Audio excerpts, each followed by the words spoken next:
మధురం నయేన భాషితం వదనేన తేన కిం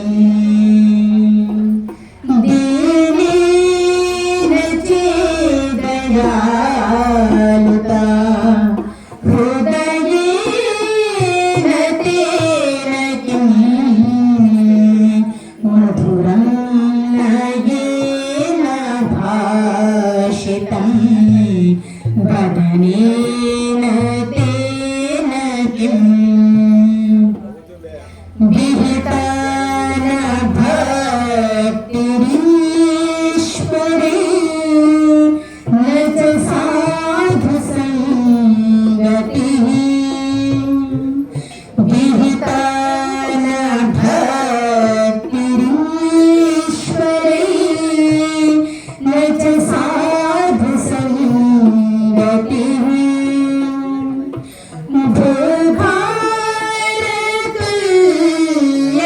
భూభారతుల్యమూర్తిః మనుజేన తేన కిం దీనేన చేదయాలుతా హృదయేన తేన కిం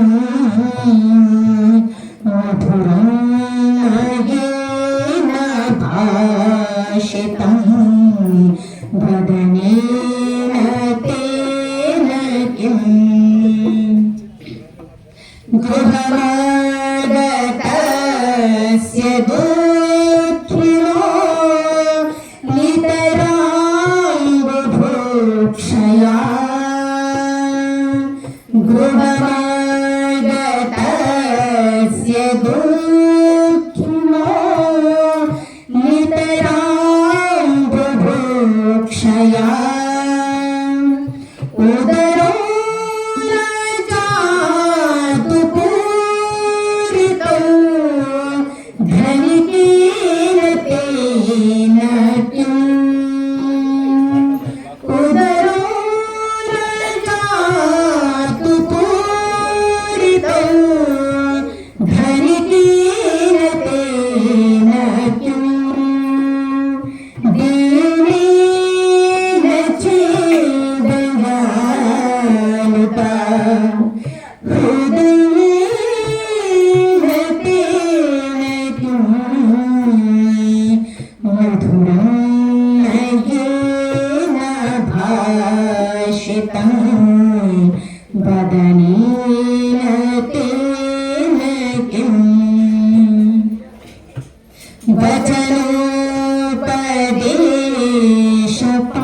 వచనోపదేశపాలనై వినయేన సేవయా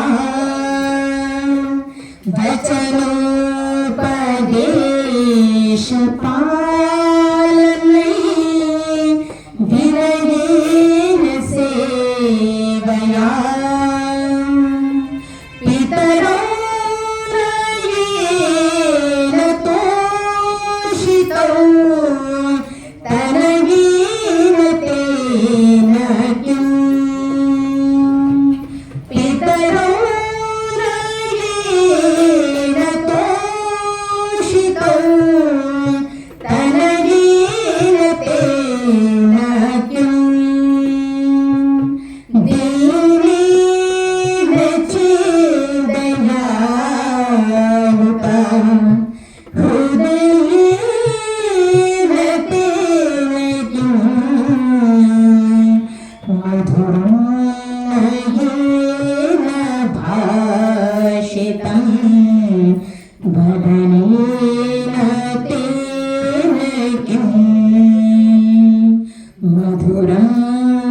యజ్ఞ ప్రేమి బంధువులందరికీ కూడా నా నమస్కారములు.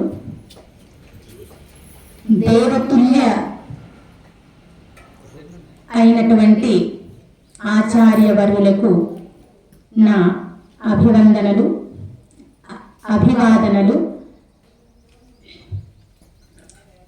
ఇప్పుడు పునీత్ మహోదయ్ గారు పాట పాడారు తెలుగులో. అక్కడ ఈ లోకంలో శ్రేష్టమైనటువంటి కర్మ ఏమిటి అంటే యజ్ఞము అని చెప్పారు. ఎందుకంటే యజ్ఞోవై శ్రేష్టతమం కర్మ అంటే అన్నిటికంటే శ్రేష్టమైనటువంటి కర్మ ఏమి అంటే యజ్ఞం. అందుకే శ్రీకృష్ణ భగవంతుడు భగవద్గీతలో చెప్పాడు 3వ అధ్యాయంలో, సమయజ్ఞాః ప్రజా సృష్ట్వా పురోవాచ ప్రజాపతిః అనేన ప్రసవిష్యధ్వం ఏష వోస్పిష్ట కామధుక్. ఈ శ్లోకం యొక్క భావార్థం ఏమిటంటే సమయజ్ఞాః ప్రజా సృష్ట్వా అంటే భగవంతుడు ఈ సృష్టి ఉత్పత్తి చేసినప్పుడు ఆదిలోనే సహయజ్ఞాః అంటే యజ్ఞముతో సహయజ్ఞాః ప్రజాః సృష్ట్వా అంటే యజ్ఞముతో ప్రజలను సృష్టించాడు. ఎవరు? పురోవాచ ప్రజాపతి. పురా అంటే ముందు, ఆది కాలంలో. ఉవాచ చెప్పాడు. ప్రజాపతి ప్రజానాం పతి ప్రజాపతి. మన అందరి పతి ఎవరు? పోషించేవాడు, పాలించేవాడు ఎవరు? భగవంతుడు, ప్రజాపతి. భగవంతుడు సృష్టి ఆదిలో యజ్ఞంతో మనకు జన్మనిచ్చాడు, ఈ లోకానికి మనల్ని పంపించాడు. అనేన ప్రసవిష్యధ్వం అంటే అనేన యజ్ఞేన, ఈ యజ్ఞముతో మీరు ముందుకు ఎదగండి. ప్రసవిష్యధ్వం ఏష యజ్ఞః, ఈ యజ్ఞము వహ మీ యొక్క ఇష్ట కామధుకు, ఇష్టాలను, కామనాలను పూర్తి చేస్తుంది. కామధుక్ కామాన్ దోగ్ధి ఇది కామధుకు దుఃఖ ప్రపూరణే అంటే మన అన్నిటిని కూడా పూరిస్తుంది, పూర్తి చేస్తుంది. ఏంటి? యజ్ఞం. అందుకే శ్రేష్టతమైనటువంటి కర్మ అని చెప్పారు. అక్కడే 3వ అధ్యాయంలో మరొక శ్లోకం ఉంది. దేవాన్ భావయతాదేన తే దేవా భావయంతువః అంటే మనం భగవంతుణ్ణి ఎలా సంతృష్టి పెట్టగలుగుతాము అంటే మనం పెట్టలేము మామూలుగా. దేవాన్ భావయత అనేనా అంటే దేవతలను ప్రసన్నం చేయండి అనేనా యజ్ఞేనా. దేవాన్ భావయతానేన తే దేవా భావయంతువః. తే దేవా ఆ భగవంతుడు మళ్ళీ మనల్ని ప్రసన్నం చేస్తాడు, మనల్ని సంతోషంగా పెడతాడు. పరస్పరం భావయంతః ఇలా మనం భగవంతుని ప్రసన్నం చేయాలి, భగవంతుడు మనల్ని ప్రసన్నం చేస్తాడు. అలా పరస్పరం భావయంతః పరస్పరం ప్రసన్నం చేయాలి. ఇలా పరస్పరం భావయంతః పరం శ్రేయం అవాప్స్యత అంటే పరమ శ్రేయత్వాన్ని పొందుతాము, అంటే మోక్షాన్ని పొందుతాము అని భగవంతుడు శ్రీకృష్ణుడు భగవద్గీతలో చెప్పాడు. అస్తు, ఇప్పుడు యజ్ఞము అనే పదానికి అర్థం ఏమిటి? యజ్ఞ అనే పదానికి 3 అర్థాలు. సంస్కృతంలో, సంస్కృత గ్రామర్ వ్యాకరణంలో ఒక ధాతువు. యజ దేవ పూజ, సంగతీకరణము, దానము. ఈ 3 అర్థాలు యజ్ఞానికి, యజ్ఞం అనే శబ్దానికి. యజ దేవ పూజ, సంగతీకరణము, దానము. దేవ పూజ ఇప్పటి వరకు మనము దేవయజ్ఞమే చేశాం. 5 మహాయజ్ఞాలు ఉన్నాయి. మొట్టమొదటి యజ్ఞము బ్రహ్మయజ్ఞము, 2వది దేవయజ్ఞము, 3వది పితృయజ్ఞము, 4వది అతిథి యజ్ఞము, 5వది బలివైశ్వదేవ యజ్ఞము.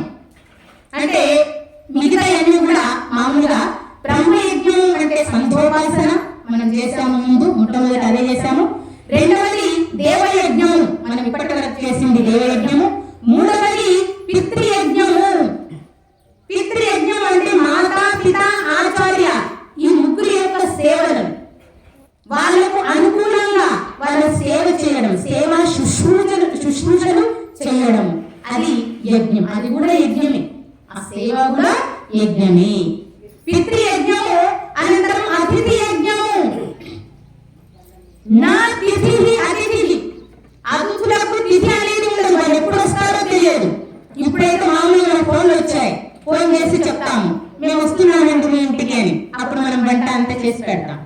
కానీ చెప్పకుండా కూడా వచ్చేవాళ్ళు ఉంటారు. చెప్పకుండా వచ్చిన వాళ్ళకు మనము కోపపడొద్దు, మనము వాళ్ళ సేవ శుశ్రూషలు సంతోషంగా చేయాలి. అది అతిథి యజ్ఞం. బలివేశ్వదేవ యజ్ఞము అంటే మనం వండిన తర్వాత మొట్టమొదట పశు పక్షులు ఆది ఉంటాయి కదా, వాటికి మొట్టమొదట కొంచెం తీసి పెట్టాలి. అది బలివేశ్వదేవ యజ్ఞం. ఇప్పుడు యజ్ఞ అనే పదము దేవ పూజ, సంగతీకరణము, దానము అని చెప్పారు. దేవ పూజ. దేవతలు అంటే ఎవరు? మనం చూడలేదు దేవతలు. ఎందుకు చూడలేదు? మనం ప్రతిరోజు దేవతలను చూస్తున్నాం. మన భూమండలంలో చంద్రమా, సూర్యుడు, అగ్ని, వాయువు వీళ్ళంతా ఎవరు? దేవతలు. దేవతలు అని ఎందుకంటారు వాళ్ళని అంటే ఇస్తూ ఉంటారు. దేవో దానాద్వా దీపనాద్వా ద్యోతనాద్వా ఇది దేవః. దేవో దానాద్వా అంటే ఇస్తూ ఉంటారు కాబట్టి వాళ్ళని దేవతలు అంటారు.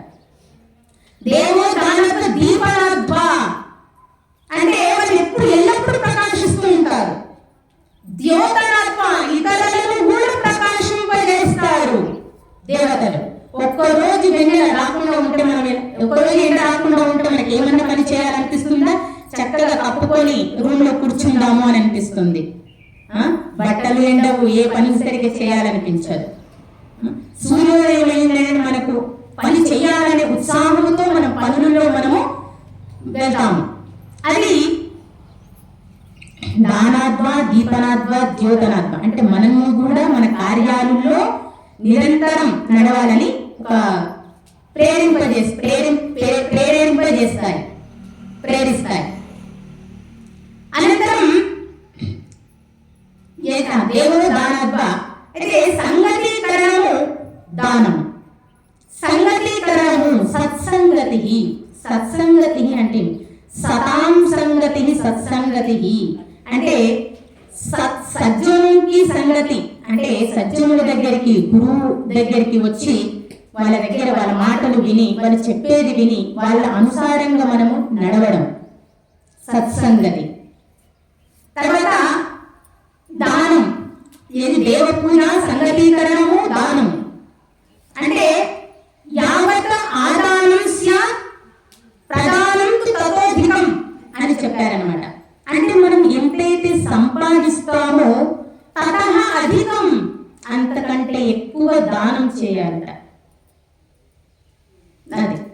అనంతరం సత్సంగతి. దీని గురించి ఒక చెప్తాను నేను. ఒక సాధువు ఉండేవాడు.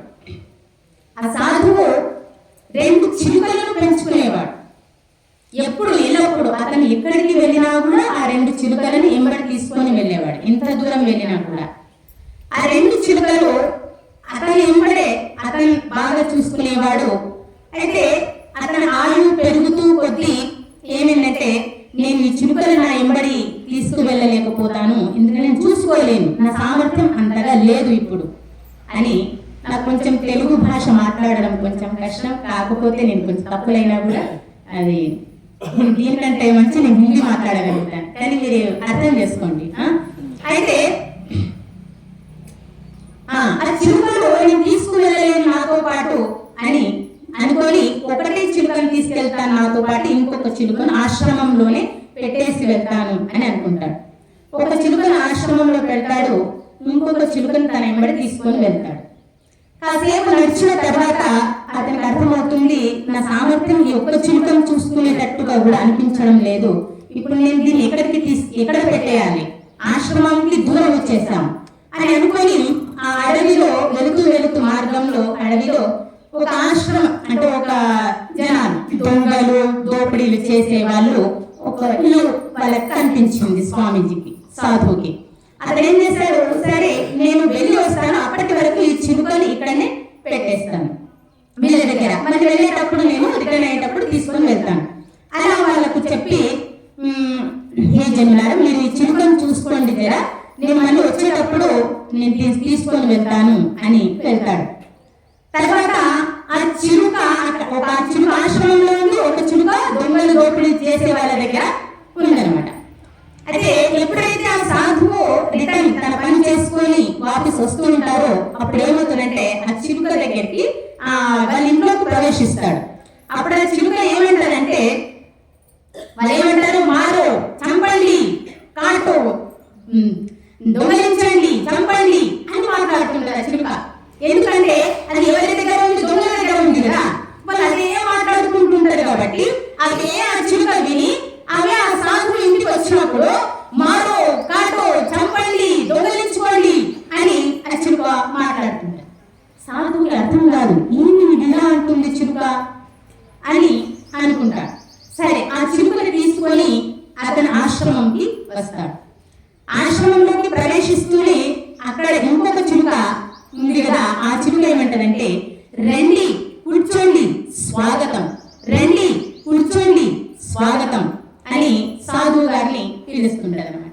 అప్పుడు ఆ సాధువు ఆలోచిస్తారు, చూడండి అతనికి అర్థం కాదు, అంటే ఏంటి ఇలా ఈ రెండు చిలుకలు నా దగ్గరనే ఉన్నాయి, ఎందుకు ఇంత తేడా ఉంది రెండిట్లో అని అంటే అప్పుడు ఆశ్రమంలో ఉన్నటువంటి చిలుక అంటది, ఇందులో నా గుణం ఏమీ లేదు, అందులో దాని దోషం ఏమీ లేదు, నేను ఆశ్రమంలో ఉన్నాను, నేను అవి చూస్తున్నాను, అంటే సత్సంగతి ఎలా సత్సంగతి ఉంటుందో నేను అవే వింటున్నాను, రండి కూర్చోండి స్వాగతం అని నేను ఎలా వింటున్నానో నేను అలానే చెప్తున్నాను.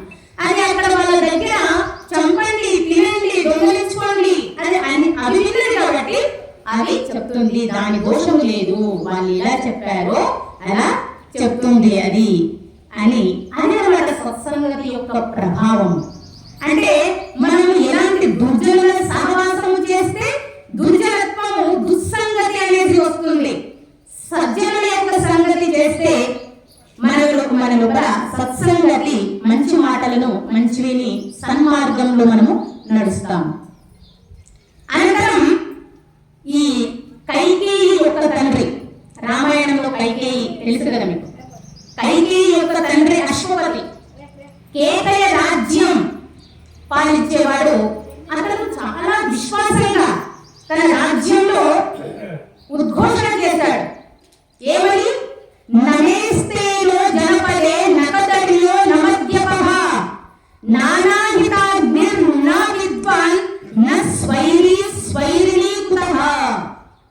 నమేస్తేనో జనపదే, మే జనపదే న స్తేనః, నా జనపదంలో ఒక్క దొంగ కూడా లేదు, స్తేనః అంటే దొంగ, నా స్తేనః నా జనపదంలో ఒక్క దొంగ లేడు, నమేస్తేనో నకదర్యో కదర్య పిసినారి, నా రాజ్యంలో ఒక్క పిసినారి లేడు, నకదర్యో నా మద్యపానం చేసేవాడు లేడు, నానాహితాగ్నిర్ అంటే అగ్నిహోత్రం చెయ్యని వాడు లేడు, అవిద్వాన్ అంటే అశిక్షితంగా కూడా ఎవరు లేరు అని ఉద్ఘోషణ చేస్తారు. అంటే అలా ఉన్నదన్నమాట మన భారతదేశం. ప్రతి ఒక్కరింట్లో అగ్నిహోత్రం జరిగేది, ప్రతి ఒక్కరింట్లో అందరూ కూడా సంస్కృతంలో మాట్లాడేవారు. మరి ఇప్పుడు ఎవరు చేస్తున్నారు, మీ ఇంట్లో ఎంతమంది ఇంట్లో హోమం చేస్తున్నారు, లేదు, ఎవరు చేయడం, కనీసం ఇక్కడ స్వామివారు చేస్తున్నారు, మీ ఇంట్లో చేయలేకపోతున్నారు, ఇక్కడికనే వస్తున్నారా, లేదు, ఇక్కడికి కూడా రావడం లేదు. మామూలుగా ఏదైనా సినిమా హాల్ కొత్త సినిమా ఏదైనా వచ్చిందంటే చూడండి ఎంత జనాలు. మొన్న ఒక ఆమె పుష్ప 2 మూవీ చూడనికే వెళ్ళి చనిపోయింది. ఏం చేశారు, మన భారతదేశ దౌర్భాగ్యం, చనిపోయింది. ఆ తర్వాత కూడా చూడగలుగుతారు, కానీ ఈ అవకాశం మళ్ళీ మన తర్వాత దొరకదు. ఇది ఇంకా 2 రోజులే, రేపు ఎల్లుండి పుష్పము మన ఫోన్లోకి వచ్చేస్తుంది.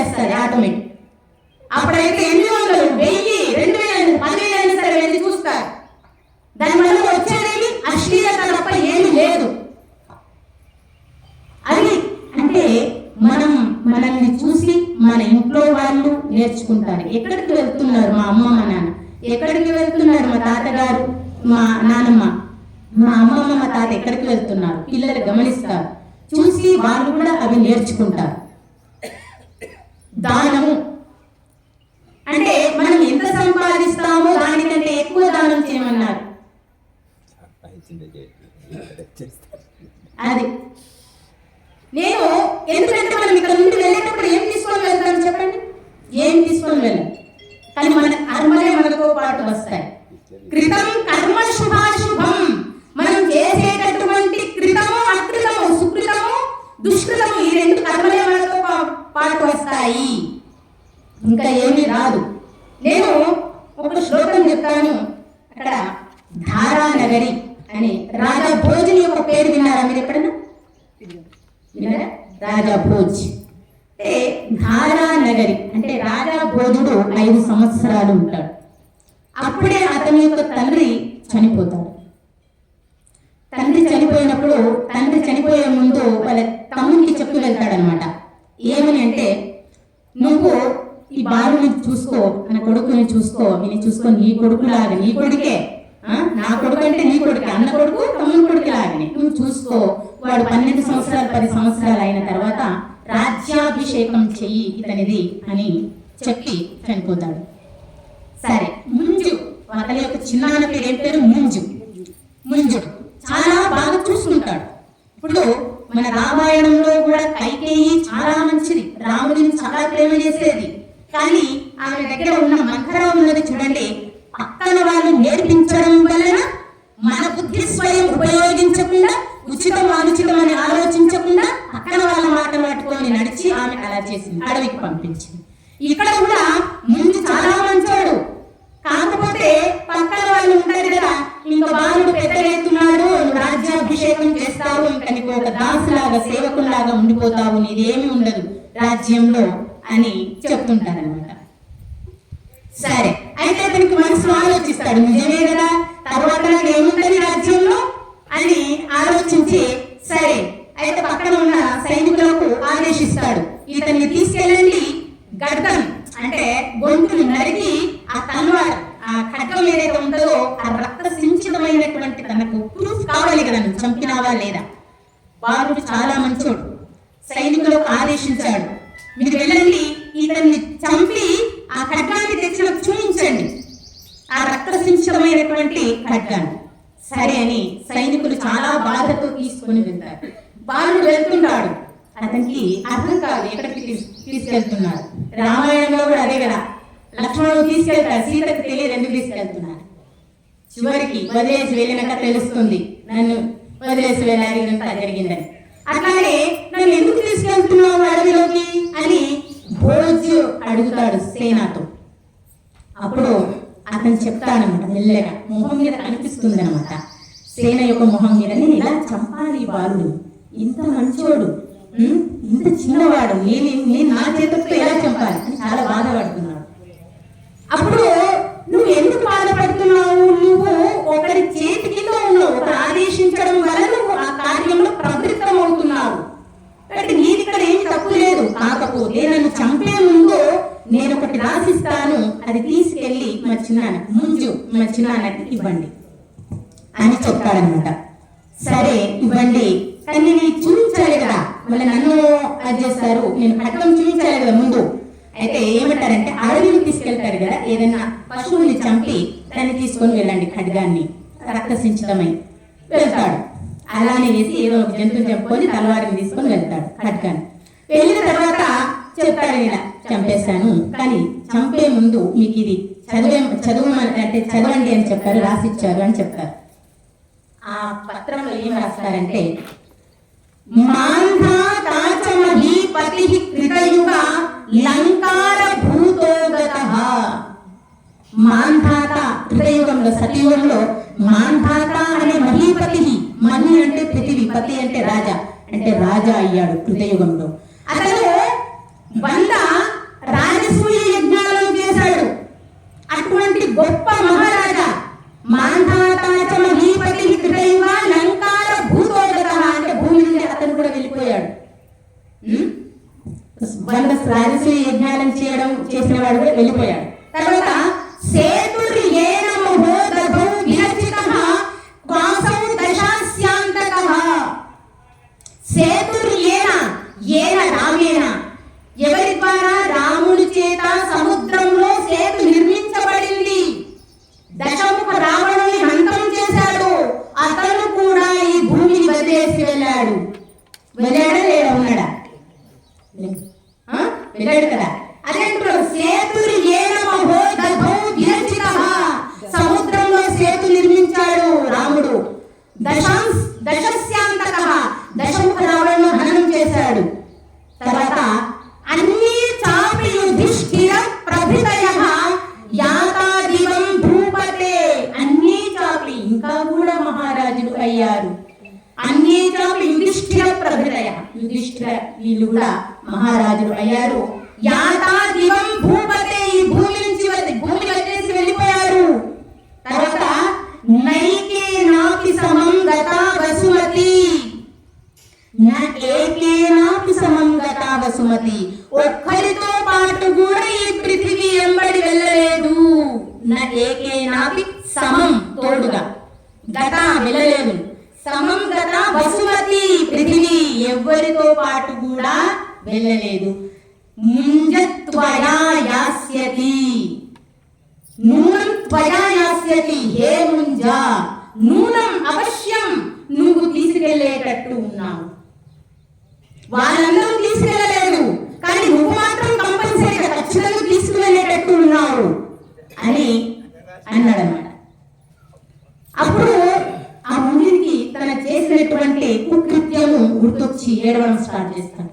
అని నేను చంపించినా కదా, నేను ఎలా చేయాలి, ఎక్కడి నుంచి తీసుకురావంటే లేదు. అప్పుడు సేన చెప్తారు, నేను చంపలేదు, చంపే ముందు ఇది ఇవ్వండి, ముందు చదివిన తర్వాత బుద్ధి మారకపోతే తర్వాత నన్ను వచ్చి చంపేయండి అని చెప్పారు. అన్నమాట. అంటే ఈ భూమి నుంచి అందరూ కూడా వెళ్ళాల్సిందే, ఎవరు ఉండడానికి రాలేదు. కానీ ఉన్నన్ని రోజు మంచి కర్మలు చేయాలి, సుకృత కర్మలు చేయాలి. మనం ఏ కర్మలు చేస్తామో దాని అనుసారంగానే మనకు జాతస్య ధ్రువం మృత్యు ధ్రువం జన్మ మృతస్య చ. ఎవరైతే జాతస్య ధ్రువం మృత్యు, ఎవరైతే పుట్టారో కంపల్సరీ మరణం తప్పదు, మరణించిన వాడికి పుట్టుక తప్పదు. కానీ ఉన్న వాళ్ళు ఏం ఆలోచిస్తారు? అహన్యహని భూతాని గచ్చంతి యమాలయం. రోజు రోజుకి జనాలు వెళ్ళిపోతున్నారు యమాలయానికి, యమలోకానికి వెళ్ళిపోతున్నారు. అహన్యహని భూతాని గచ్చంతి ఇహ యమాలయం, ఇక్కడ నుంచి యమాలయానికి యమలోకానికి వెళ్ళిపోతున్నారు. కింతు కానీ శేషాః స్థావరమిచ్చంతి కిమాశ్చర్యం అతః పరం. శేషాః మిగిలిన వాళ్ళు ఏం ఆలోచిస్తారు? బ్రతికిన వాళ్ళు శేషాః స్థావరమిచ్చంతి, మేము ఇక్కడే ఉండడానికి వచ్చాం, మాకు చావనేది లేదు. కిమాశ్చర్యం అతః పరం, దీనికంటే ఆశ్చర్యమైనటువంటి విషయం ఇంకేముంది చెప్పండి? మీకు మృత్యు భయం కనుక ఉంటే, ఒకవేళ ఉన్నట్లయితే ప్రతి ఒక్కరికి కూడా వాళ్ళు ఏం ఆలోచిస్తారు? నేను బ్రతికిన రోజులు, ఈ కొన్ని రోజుల్లోనే మంచి మంచి కర్మలు చేయాలి. ఆ మంచి కర్మలు ఏమిటి? యజ్ఞము, యజ్ఞమే శ్రేష్టతమం కర్మ అని చెప్పారు కదా ఇప్పుడే, శ్రేష్టతమం కర్మ. సరే, మనం ఆహుతిని సమర్పిస్తాం దీంట్లో అగ్నివేదిక. మామూలుగా మనము పూజలు చేస్తుంటారు అందరూ, పూజలు. అప్పుడు ఏం చేస్తారు? ఎందుకు అగ్నిలో ప్రసాదించాలి? ఇంత ఆనం నెయ్యి, ఇంత ఆనం సామగ్రి, బాదాం, కిష్మిష్, డ్రై ఫ్రూట్స్, ఇంత అవన్నీ కొబ్బరికాయలు, ఇవన్నీ కూడా ఎందుకు ఇంతగానం అగ్నిలో భస్మం అయిపోతున్నాయి, ఎంత బుల్లి అయిపోతుంది టేస్ట్ గా, ఎందుకు ఇంతగానం నాశనం చేస్తున్నారు స్వామి గారు అని మనసులో వస్తుండొచ్చు. కానీ చూడండి, మామూలుగా మనం అందరు ఏం చేస్తారు?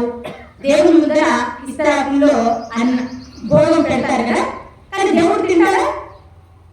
మనకైతే మనమే తీసుకొని తినేస్తాం. మన దేవుడికి ఏం పెట్టిరు? నిజంగానే దేవుడు తిరిగి వచ్చింటే ఎవరు పెట్టేవాళ్ళు కాదు, ఇక్కడ పెడుతున్నారు, అదే తెలిసిన వాళ్ళు.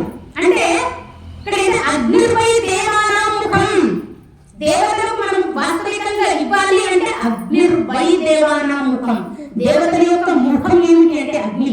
మనం అగ్నిలో సమర్పించింది ఏది కూడా వ్యర్థం కాదు. కాదు, అది సాక్షాత్ దేవతల దగ్గరికి వెళుతుంది.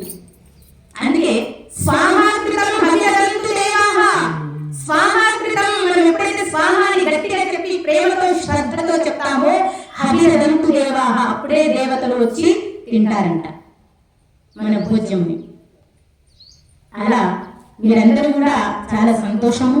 ఇంకా అంతకంటే ఎక్కువ సంతోషం ఏంటంటే స్వామివారు ఆశ్రమం పెట్టడానికి ఈ అంకాపూర్నే ఎందుకు వెళ్ళుతున్నారు, అది మీ అదృష్టం. అలా అనవలసి వస్తున్నది స్వామివారి, వాళ్ళ అదృష్టము వారి దురదృష్టం. దాని వెనక ఏమిటి భావము అంటే మీరు ఎవరు రావట్లేదు. చూడండి ఎంతమంది ఉన్నారు. ఇంకా మామూలుగా ఇంకా చాలా స్వాములు ఉన్నారు, వాళ్ళంతా కూడా చాలా వరకు మోసగాళ్ళు అయిపోయారు. ఇప్పుడు ఎవరు చూస్తే వాళ్ళు స్వామి వాళ్ళే, ఎవరు చూస్తే వాళ్ళు ఓడి వరకు. ఇక్కడ నిస్వార్థ భావనతో, స్వార్థం అనేది ఏమీ లేదు స్వామి వారికి. ఏమున్నారా, పెళ్లి చేసుకున్నారా, పిల్లలు ఉన్నారా, ఏమున్నది చెప్పండి, ఏమీ లేదు. నిస్వార్థ భావన, సమాజ సేవ చేయడమే పరమ ధర్మము అది. కాబట్టి మీకు కానీ ఎవరైనా అంధవిశ్వాసంతో చెప్తుంటారు చూడండి, అక్కడ చూడండి ముప్పులుగా ఉంటారు జనాలు. అదేనమాట మన భారతదేశానికి వచ్చిన దౌర్భాగ్యం. కాబట్టి మీరందరూ కూడా ఇంకా 2 రోజులు ఉన్నది, మీ ఇంటి పక్కన ఉన్న వాళ్ళని ప్రేరేపించాలి, మంచి మంచి పనులకు తీసుకురావాలి. రండి, ఇక్కడ మనము ఎందుకు అక్కడ కుంభమేళ వల్ల వెళ్ళాల్సి వస్తుంది. గాయత్రి మంత్రం స్వయం అంటుంది, గాయంత్రం త్రాయతే ఇది గాయత్రి. గాయత్రి మంత్రం యొక్క గాయనం ఎవరైతే చేస్తారో గాయంతం త్రాయతే ఇది గాయత్రి అంటే పాడిన వారిని రక్షిస్తుంది. గాయత్రి అనే పదంలోనే చూడండి, గ అంటే గంగా, యా అంటే యమున, త్రి అంటే త్రివేణి సంఘం ఇక్కడే ఉంది. ఇంకెందుకు మీరు అక్కడ కుంభమేళకి అక్కడ వెళ్తున్నారు? వెళ్ళి ఇంకా చావుడు తప్ప ఏమీ లేదు. ఇక్కడ వాస్తవిక మనకు గంగా ప్రవహిస్తున్నది, జ్ఞానరూపి గంగా. ఇక్కడికి రండి, ఇక్కడ ఆనందం పొందండి అని మేము చిన్నప్పటి నుండి ఆచార్య వారు మాకు తెలుసు. మేము గురుకులంలో చదువుకున్నాము, వారాణసి కాశీలో గురుకులంలో. అక్కడ పంపడానికి, అక్కడ వెళ్ళడానికి కూడా కారణం ఆచార్య వారే. ఆచార్య వారు, మా మామయ్య వాళ్ళందరూ ఉన్నారు. అంటే వీళ్ళ వల్లనే మేము ఈ విద్యను నేర్చుకోగలిగాము. వాళ్ళకి చాలా ధన్యవాదాలు.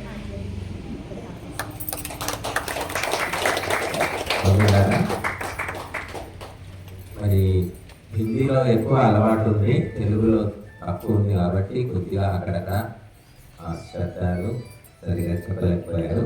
అయినప్పటికీ చక్కగా చెప్పారు. ఎంతమంది ఎన్ని రకాలుగా చెప్పినా ఈ నెత్తిలో కూర్చున్నటువంటి అవిద్య అనే పురుగు పోవడం లేదు. అందుకే ఈ రోజు ఈ మోహాలు చూస్తున్నాను 10 రోజుల నుంచి. ఒకరిద్దరు తప్ప మిగతా వాళ్ళంతా వాళ్ళే. ఇంకా వాళ్లకు మాకు గుర్త అన్నమాట. ఇది ఈ కార్యక్రమం గుర్త తీసుకున్నాం. వాళ్ళే వస్తారు, వాళ్ళే వింటారు, వాళ్ళే తింటారు, వాళ్ళే పోతారు. అలాగుంది. కాబట్టి ప్రేరణ అనేది మనిషిలో మార్పు, కొత్త వాళ్ళు ఎందుకు రాలేకపోతున్నారంటే కూరుకొని పోయారు, బుర్రలో కూరుకుపోయినట్టుగా కూరుకుపోయారు. మరి ఈరోజు మన కార్యక్రమానికి 3 రోజులుగా ఇక్కడ రజిత శాస్త్రి, అంతేకాకుండా వారి భర్త దిలీప్ కుమార్ వాళ్ళ బాబు కూడా ఇక్కడే ఉంటున్నారు. మరి ఇది పాండిత్యము అనేది సహజంగా నేర్పిస్తే వస్తుంది, కానీ వచ్చినప్పటికీ కూడా అందరిలో శోభించదు. ఈ మధురమైన కంఠస్వరం అనేది మాత్రం భగవంతుడి వాల్సిందే. మనం ఎప్పుడు కొత్తగా మార్చుకుంటామంటే అది కుదిరేది కాదు. కాబట్టి ఆ కంఠస్వరము ఇచ్చినప్పుడు దానిని లోకోపకారము, ధర్మ ప్రచారానికి వినియోగిస్తే ప్రపంచం బాగుపడదు. కాబట్టి మంచి కంఠం ఉన్న వాళ్ళు పాటలు పాడడం, మంచి మాటలు చెప్పడం, ప్రవచనాలు చెప్తే ఏమవుతుందంటే అందరికీ కూడా మంచితనం అనేది వెళుతుంది, వాళ్ళు గ్రహించుకుంటారు. కఠినమైన కంఠంతో యజ్ఞం చేయాలి, ఈరోజు చేయాలి, మీరు యజ్ఞం చేస్తే మంచిగా అవుతుంది అని ఇక్కడ చెప్పామనుకోండి, ఏంటిది ఇలాగ మాట్లాడుతున్నారు అనుకుంటారు. కాబట్టి మధురమైన కంఠంతో చెబితే ఎంత కఠినమైన విషయాన్నైనా గ్రహించుకుంటారు, మారేందుకు అవకాశం ఉంది.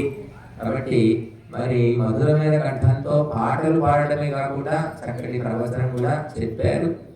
కాబట్టి మరి వారికి మనం ధన్యవాదాలు చెప్తాము.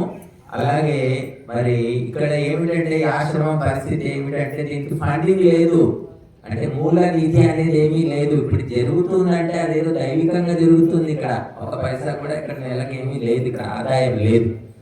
కాబట్టి మనము ఆ దేవుడి మీద భారం వేసుకొని కార్యక్రమం చేస్తున్నాం. ఇంకా భగవంతుడు ఏదో వాళ్ళ ద్వారా వీళ్ళ ద్వారా కాస్త పంపిస్తూ ఉన్నాడు. ఎందుకంటే నేను చెప్పాను ఇప్పుడే ఒక మాట, మేము రావడం మీ అదృష్టము, మా దురదృష్టం అనే దాని వెనక చాలా గొప్ప విషయాలు ఉన్నాయి. కాబట్టి మనుషులు తాగుడుకు, ఈ ఊళ్ళో మందు పార్టీ గృహప్రవేశం అయితే మందు పార్టీకి 3 లక్షలమ్మా, పెళ్ళైతే మందు పార్టీకి 5 లక్షలు ఖర్చు పెడుతున్నారు. ఇది బహిరంగ రహస్యం, నేను కల్పించి చెప్పట్లేదు, మా ఊళ్ళో ఉన్న తాకు చెప్తున్నా, చూసాం అక్కడితో కూడా. కాబట్టి ఇటువంటి పాప కార్యాలకు ఖర్చు అవుతుంది తప్ప ఇటువంటి పుణ్య కార్యాలకు తడుపుకోవాల్సి వస్తుంది. ఎవరిస్తారా ఎవరిని అడగాల, ఫోన్లు చేసి మరి చెప్పవలసి వస్తుంది. ఇది ఈ ఊరి యొక్క పరిస్థితి. దీన్ని ఆదర్శ గ్రామం అంటున్నాం.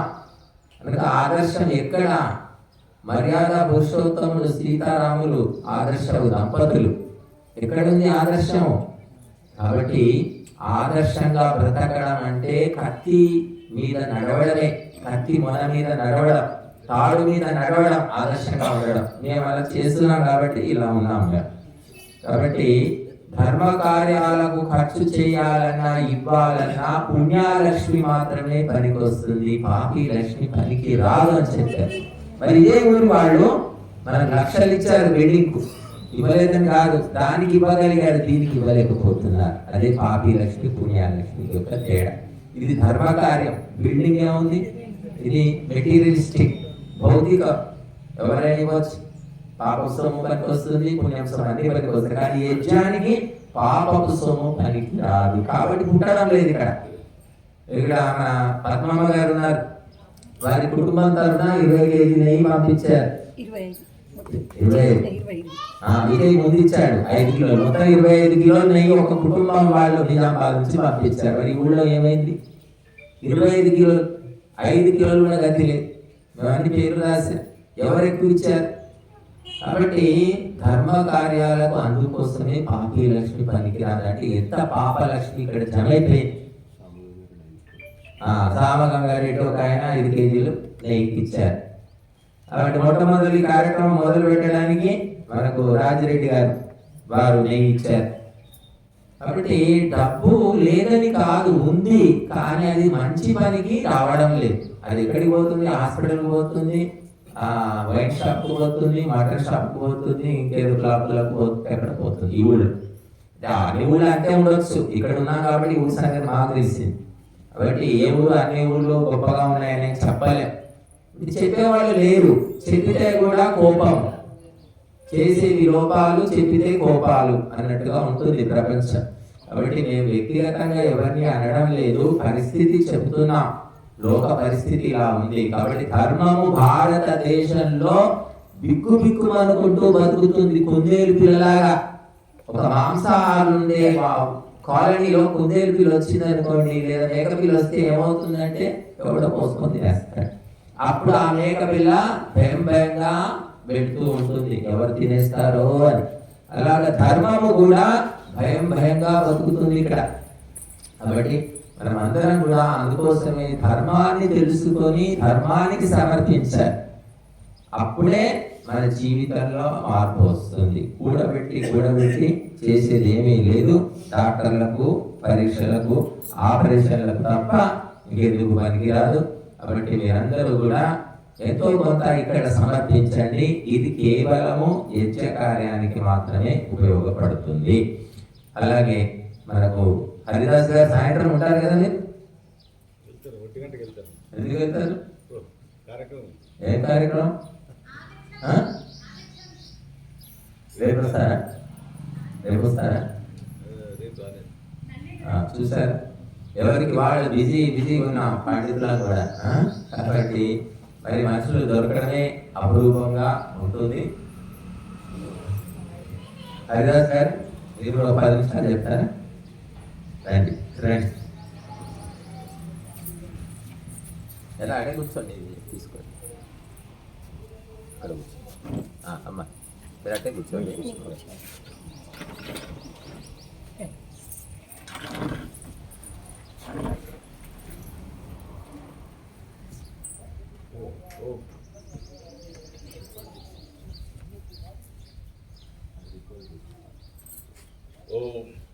వస్తుందా? ఓం ఆపేసి అక్కడ ముందు చాలా చక్కగా వింటున్నారు.